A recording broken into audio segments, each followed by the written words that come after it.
wabarakatuh. Selamat sore teman-teman pendengar setia. Kembali lagi di podcast Warga Bicara, di mana kita mendiskusikan isu-isu kewarganegaraan yang sedang hangat dan berdampak langsung pada masyarakat Indonesia. Di episode kali ini kita akan membahas satu topik yang cukup krusial dan ramai diperbincangkan, yaitu kenaikan iuran BPJS Kesehatan yang terjadi beberapa waktu terakhir serta kaitannya dengan etika pelayanan kesehatan di Indonesia. Apakah kenaikan ini adil? Apakah pelayanan juga meningkat? Lalu bagaimana tanggung jawab negara terhadap hak kesehatan warga? Untuk itu, hari ini sudah hadir bersama kita narasumber yaitu Kak Putri selaku mahasiswa Universitas PGRI Kanjuruhan Malang. Assalamualaikum Kak, apa kabar? Waalaikumsalam, kabar baik. Terima kasih sudah mengundang saya, senang bisa hadir berdiskusi.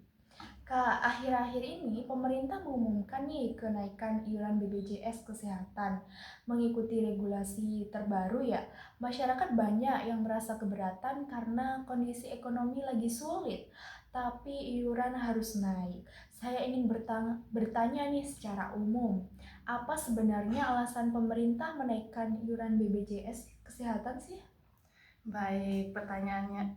Jawaban yang pertama itu menyesuaikan terhadap biaya layanan medis yang semakin meningkat. Yang kedua itu lonjokan peserta namun tidak seimbang dengan pemasukan. Yang ketiga, divisi anggaran BPJS beberapa tahun terakhir. Yang keempat, kebutuhan meningkat pelayanan fasilitas kesehatan.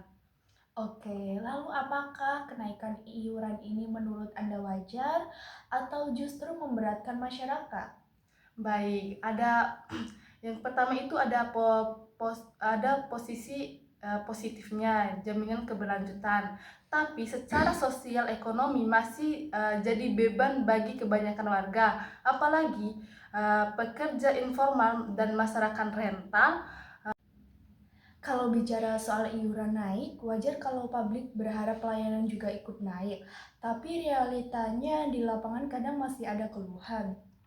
Menurut Anda, bagaimana sih kondisi ketika pelayanan kesehatan di Indonesia saat ini?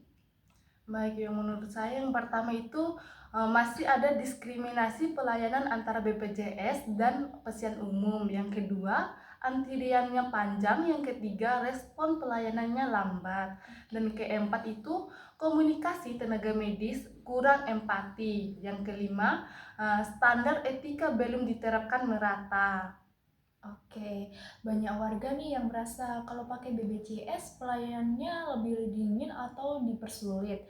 Menurut Anda nih, itu bagaimana bagian dari pelanggaran etika pelayanan enggak?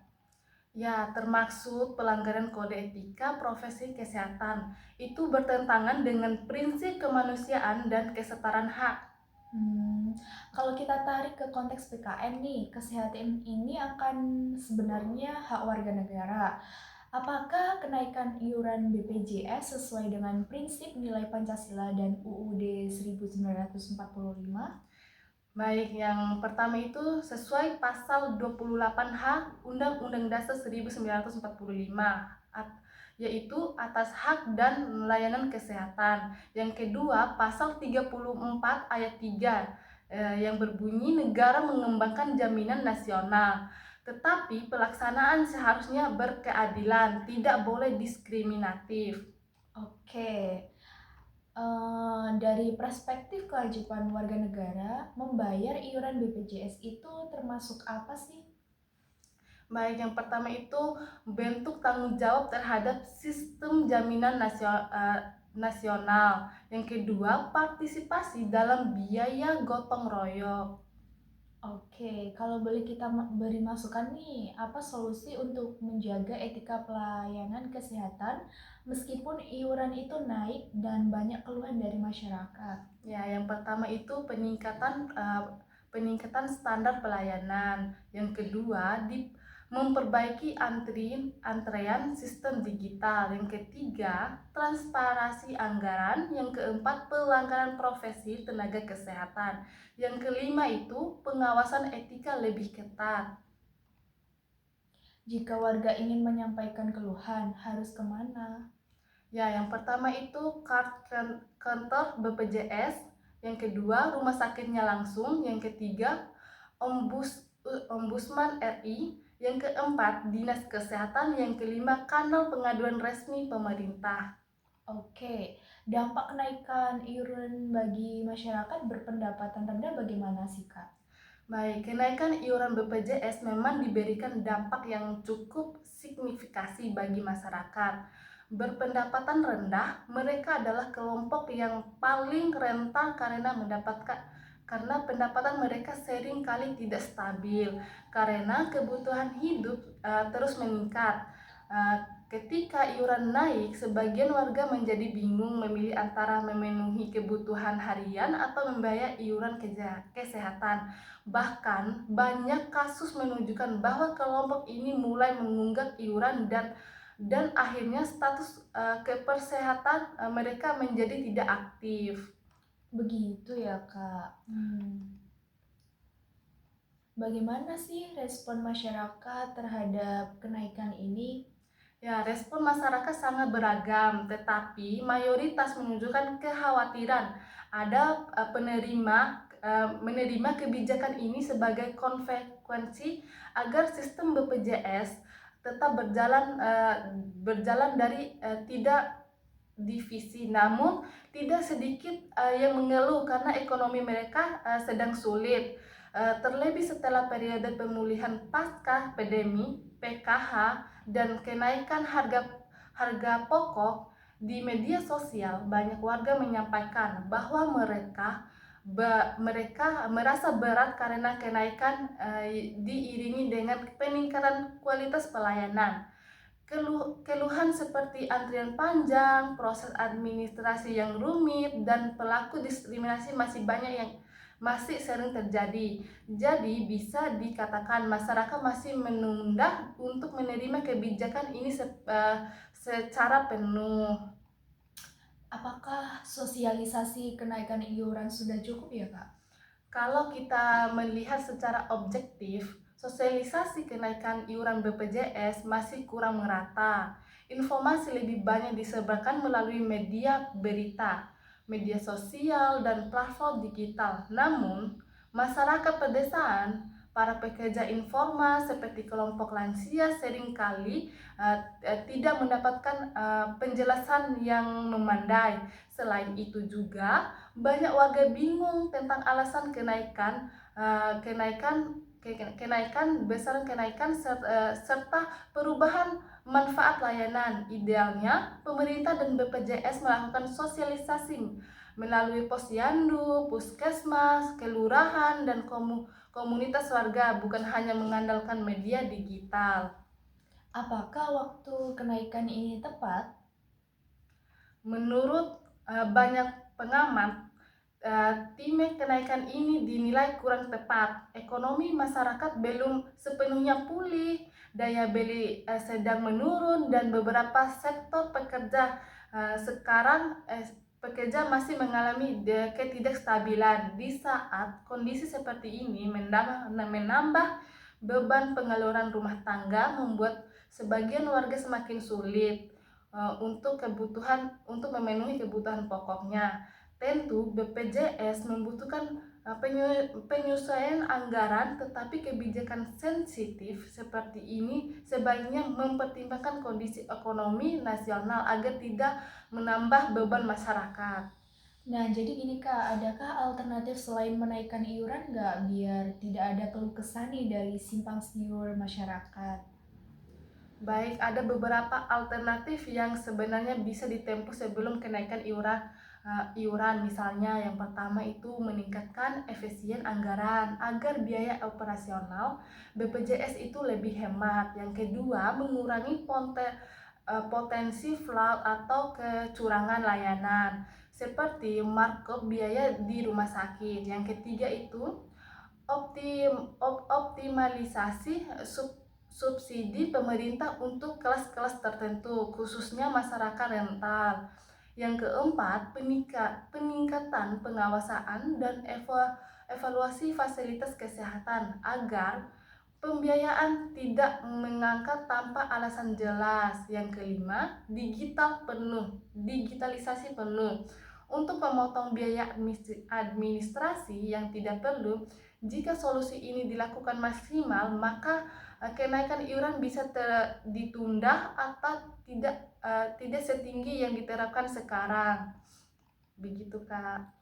Apakah pelayanan saat ini sudah sesuai dengan besaran kenaikan iuran ya, Kak? Ya, secara umum kualitas pelayanan kesehatan memang mengalami peningkatan di beberapa daerah, terutama pada aspek digital antri dan sistem rujuk.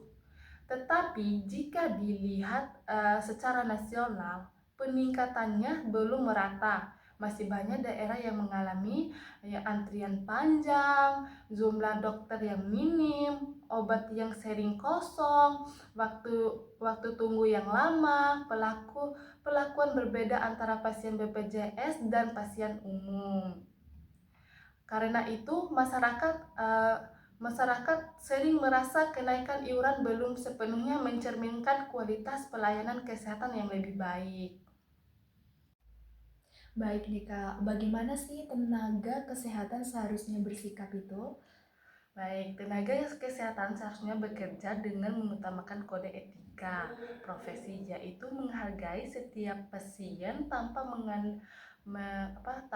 memandang latar belakang, status ekonomi, dan jenis kepesertaan. Sikap empati, ramah, dan profesi sangat penting. Mereka harus memahami bahwa bagian pasien layanan kesehatan adalah momentum penuh kecemasan, bahkan ketakutan. Jadi komunikasi yang baik, penjelasan yang jelas, dan sikap menghormati hak pasien adalah bentuk pelayanan etika yang wajib dijaga. Baik nih, pelanggaran etika yang sering terjadi apa aja sih Kak? Ada beberapa. Yang pertama, perbedaan perlakuan antara pasien BPJS dan pasien umum. Yang kedua, tenaga kesehatan yang kurang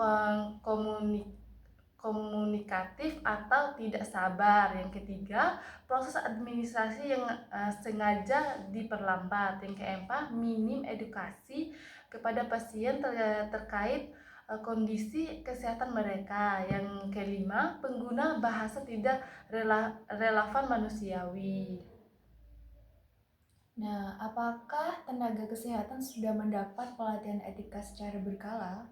Baik, sebenarnya ada pelatihan, tetapi kecukupannya belum merata. Beberapa rumah sakit besar rutin melaksanakan pelatihan etika dan pelayanan prima. Tetapi fasilitas kesehatan di daerah terpencil sering kali tidak mendapatkan pelatihan yang memadai. Selain itu, tekanan kerja yang tinggi membuat sebagian tenaga kesehatan kelelahan, sehingga etika pelayanan kadang terabaikan.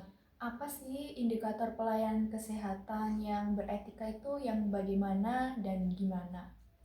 Ya, pelayanan yang beretika dapat dilihat dari beberapa indikator. Yang pertama, ketetapan waktu pelayanan. Yang kedua itu transparansi produk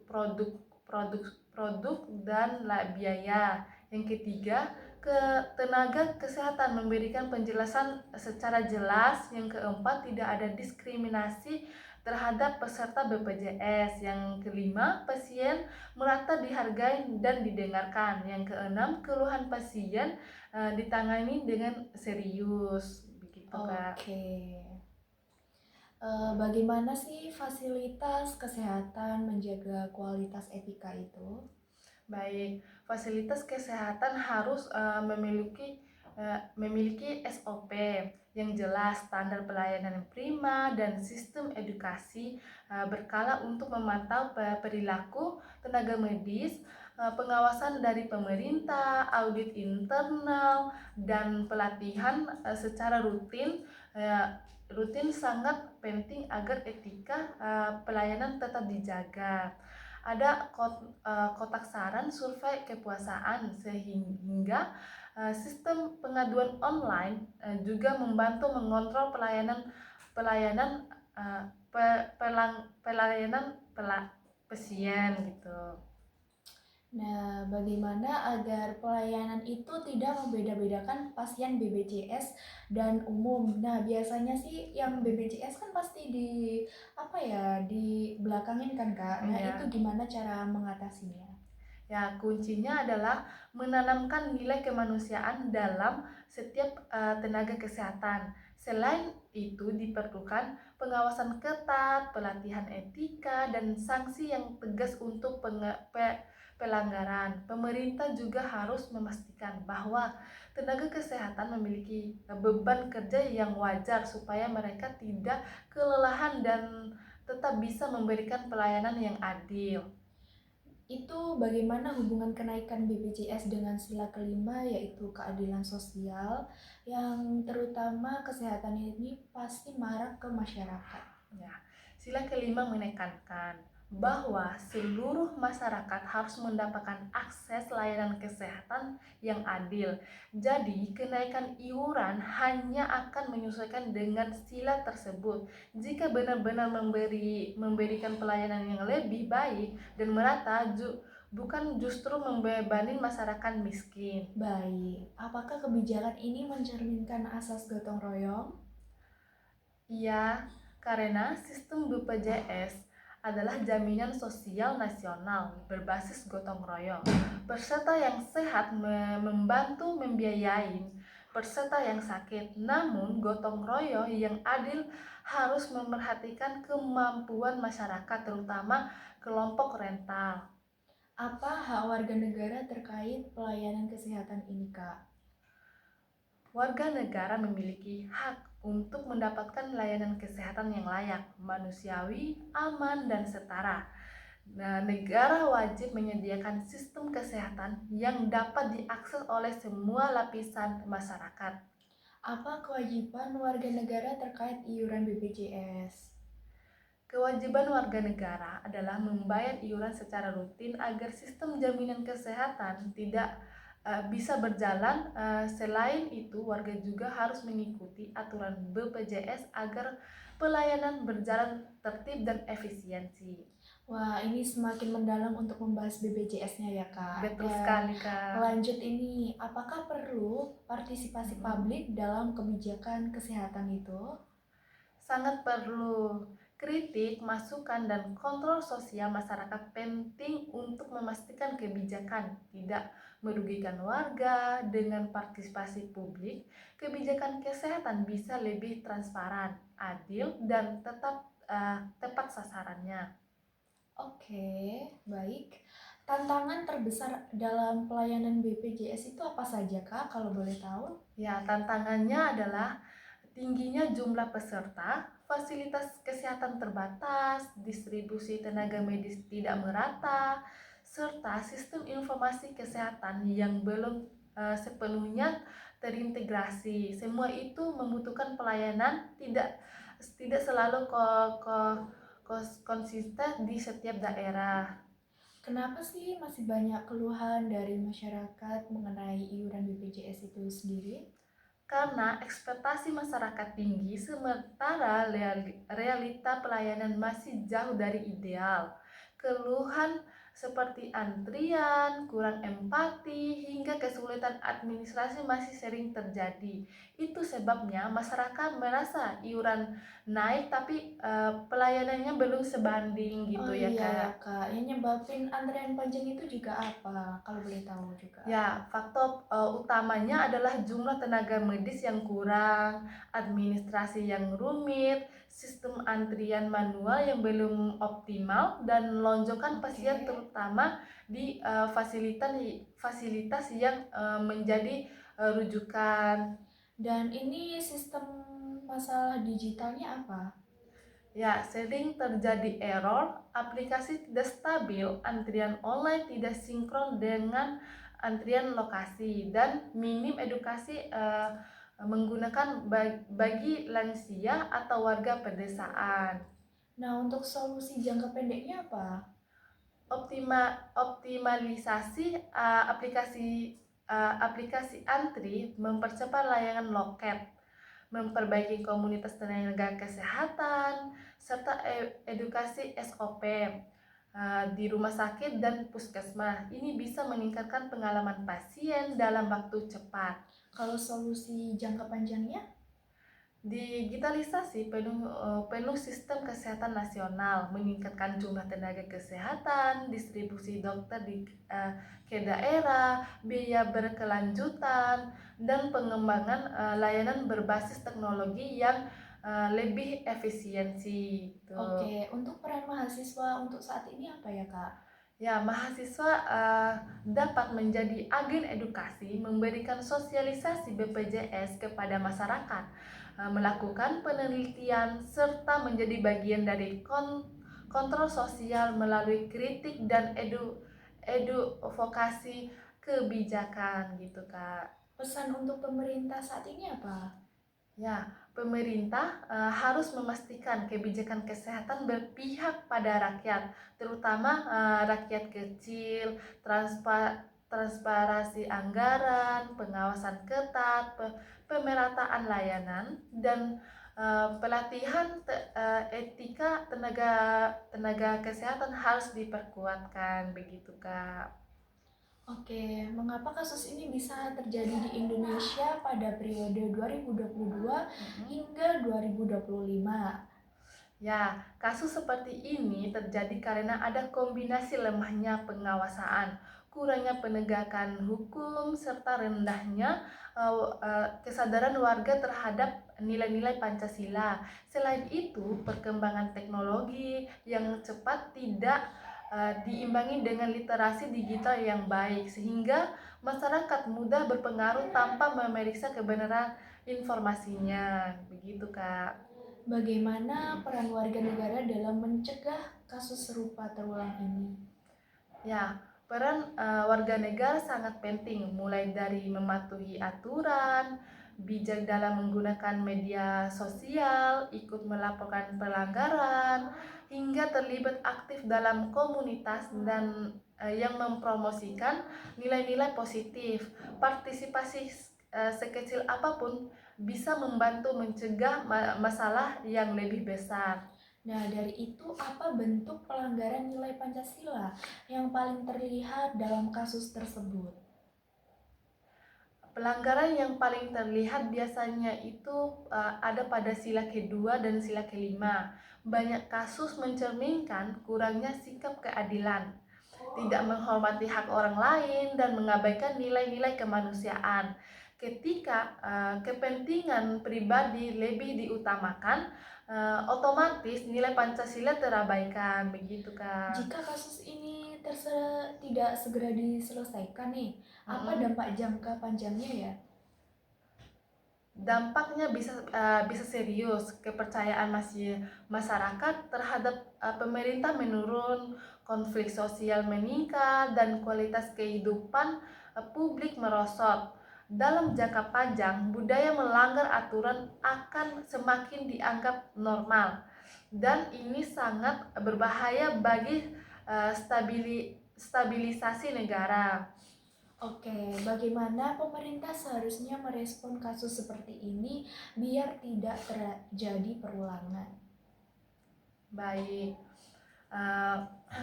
pemerintah perlu bergerak cepat dan transparan. Pertama, penegakan hukum secara tegas.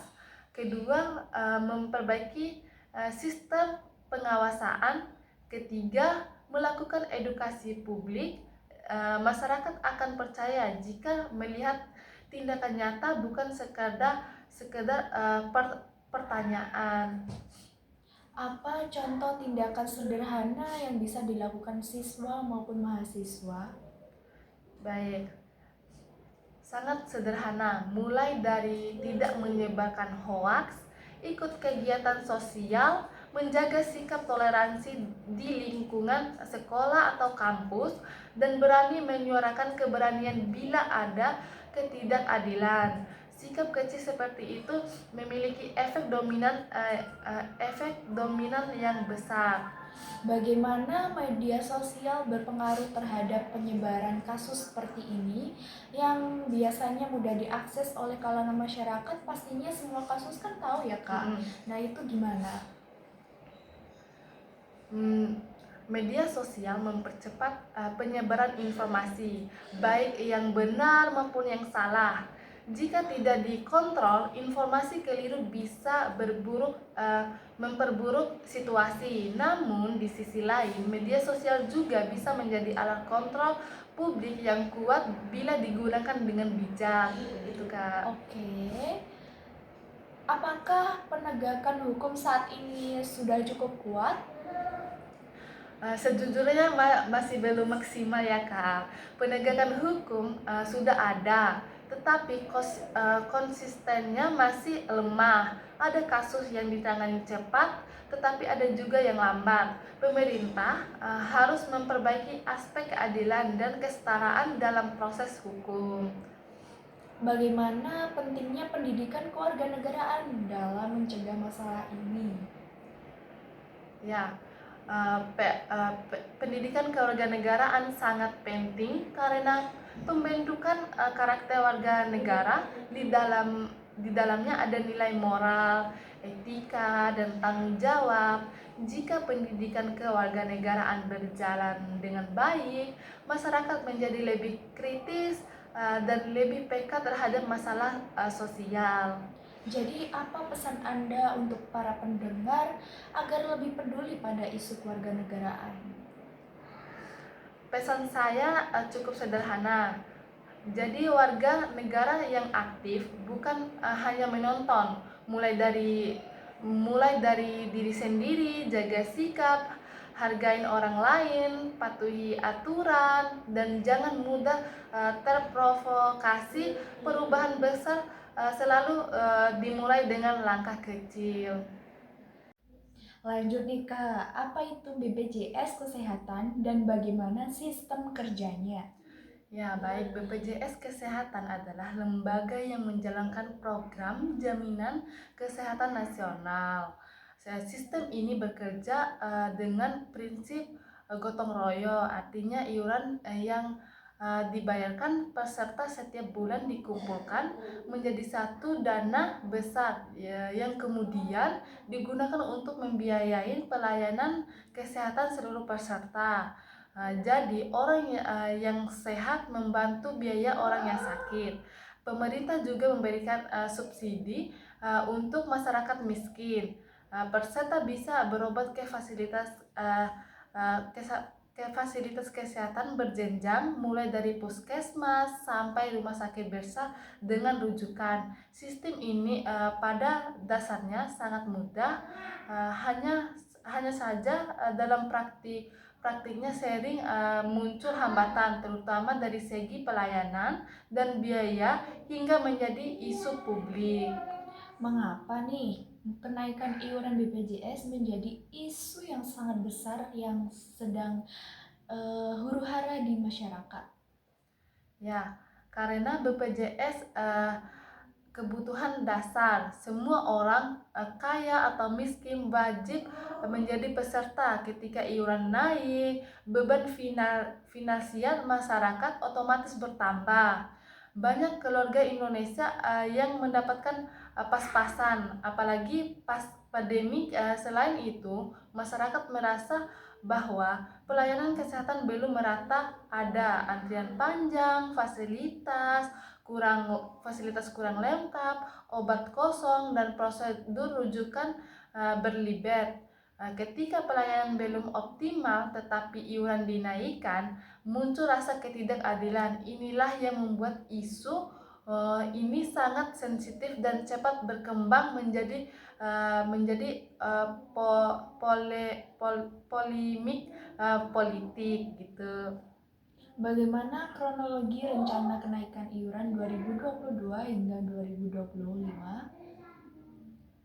Dalam beberapa tahun terakhir, BPJS mengalami kenaikan perdanaan karena biaya pelayanan kesehatan meningkat. Pemerintah beberapa kali menyampaikan bahwa penyesuaian iuran agar tetap stabil di tengah kondisi ekonomi yang belum pulih. Masyarakat merasa rencana ini kurang tepat waktu, meskipun pemerintah berasalan bahwa penyesuaian diperlukan untuk menjaga kualitas layanan. Proses sosialisasi yang dirasakan kurang terbuka membuat sebagian besar masyarakat merasa kaget dan tidak dilibatkan dalam proses pengambilan keputusan. Apakah masyarakat mendapatkan sosialisasi yang cukup? Banyak warga merasa sosialisasi kurang memandai. Informasi yang mereka terima lebih banyak daripada dari berita, media sosial, atau rumor, bukan dari pemerintah secara langsung. Sosialisasi seringkali menggunakan istilah teknis yang sulit dipahami oleh masyarakat kecil. Ini menyebabkan munculnya miskomunikasi dan ketidakpercayaan. Padahal dalam isu publik seperti ini, transparansi adalah hal yang paling penting agar masyarakat merasa dihargai sebagai warga negara. Oke, dari tadi ngobrolnya itu sangat-sangat panas dan sangat-sangat menarik ya Kak. Betul sekali. Nah, lanjut, apakah kenaikan iuran sebanding dengan pelayanan saat ini? Banyak warga merasa belum karena pelayanan masih tidak merata. Rumah sakit di wilayah kecil masih kekurangan fasilitas dan tenaga medis. Sistem rujukan yang berlapis membuat pasien merasa dipingpong dari tempat satu ke tempat yang lain. Seharusnya kenaikan iuran dilakukan ketika masyarakat sudah benar-benar merasa peningkatan kualitas layanan. Jika peningkatan tidak terlihat, masyarakat mudah merasa bahwa kenaikan ini hanya menambah beban tanpa manfaat yang jelas. Baik, bagaimana dampaknya bagi masyarakat berpenghasilan rendah? Kelompok inilah yang paling berdampak. Iuran BPJS memang tidak besar bagi sebagian orang, tetapi bagian keluarga dengan pendapatan pas-pasan, kenaikan beberapa puluh ribu rupiah saja bisa merasa berat jika mereka menunda pembayaran dan akhirnya menunggak. Mereka tidak bisa mengakses layanan ketika sakit. Kondisi seperti ini sangat berbahaya, apalagi bagi keluarga yang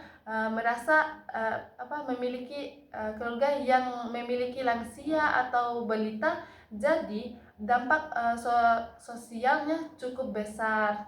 Oke nih Kak. Untuk selanjutnya itu kita bahas untuk pesan dan kesannya ya Kak. Dan terima kasih untuk narasumber atas ilmu dan waktunya. Semoga diskusi ini bisa membuka wawasan kita semua sebagai warga negara mengenai hak dan kewajiban dalam sistem kesehatan. Jangan lupa tetap kritis, tetap peduli, dan tetap berperan aktif. Sampai jumpa di episode selanjutnya. Wassalamualaikum warahmatullahi wabarakatuh. Dah.